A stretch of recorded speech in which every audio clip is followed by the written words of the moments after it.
ډیورنډ په دا کرشاړنه کرخه ویلوډیو ابل دل شروغلای والی وزیر زمرای ورو سره دوزار نشته خو د په ټاپاو ادا د ټاپک ما اول ور پیرا کوي چې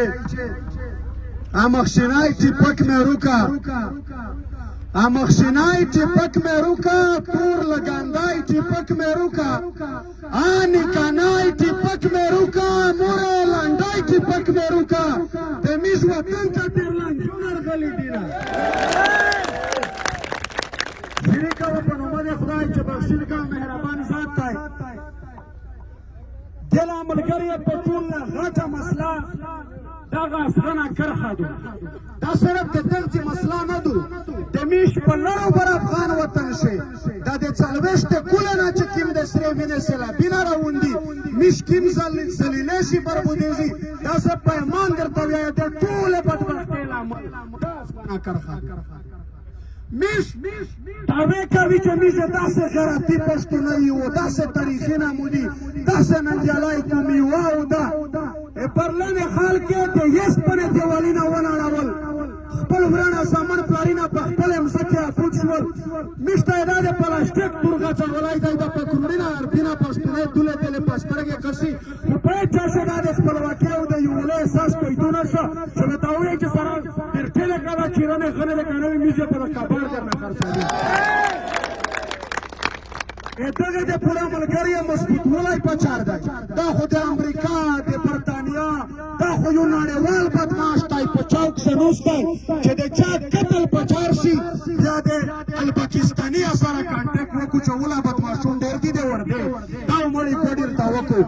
و دغه ریاست د میش دا درې کولا سول سینا ته وکړل دا په سول نه مانی چې یو سړی په ایمان په اسلام په پښتو نه وي چې یو سړی ژوندې خواندې ماندې په امریکا خرڅ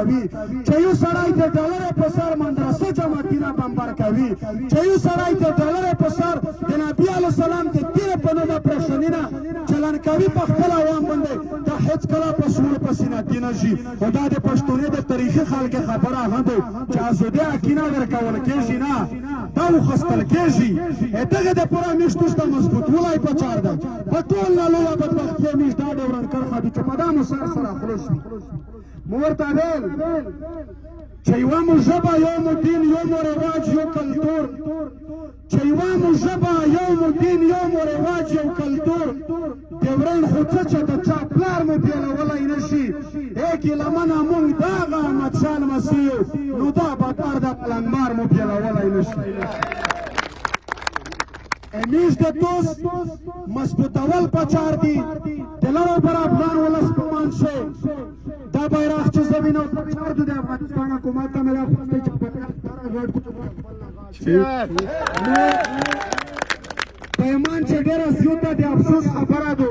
چې میش ولوړي خپل لوی کور د پلور نیکه تاریخي ټاټوبي ته ورتللی نه شي میش خواندې ماندې دله په دا ګاډي په دا ټکټر شنوستی دي خپل کورونه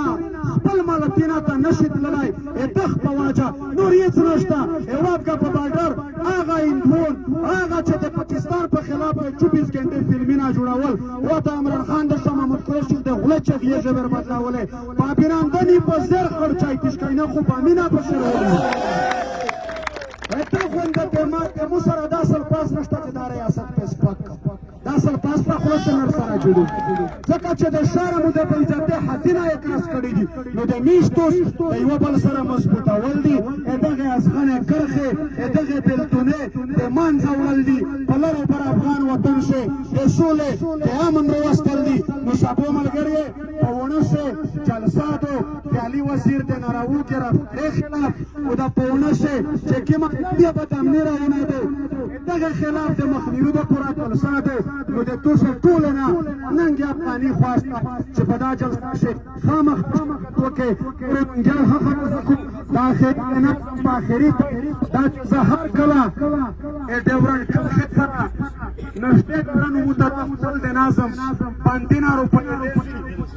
چې یایي غم چې نور نه تارونه منم نه مو دا پټک منم نور نه تارونه منم نه مو دا پټک منم نه د چا توره زور او نه د چا ټوپک منم نه مو میده د ډیورنډ نه مو ګندمک منمه نه مو زنځیر د تورخم نه مو زنځیر د تورخم نه مو سپین بولدک منمه صرف یو لوی کور له کابل او تراټک منمه دا خو په زور تاسو کولی له خپل ځان یمه زه ګنې که دلته یم که هلته یو افغان یمه زه منم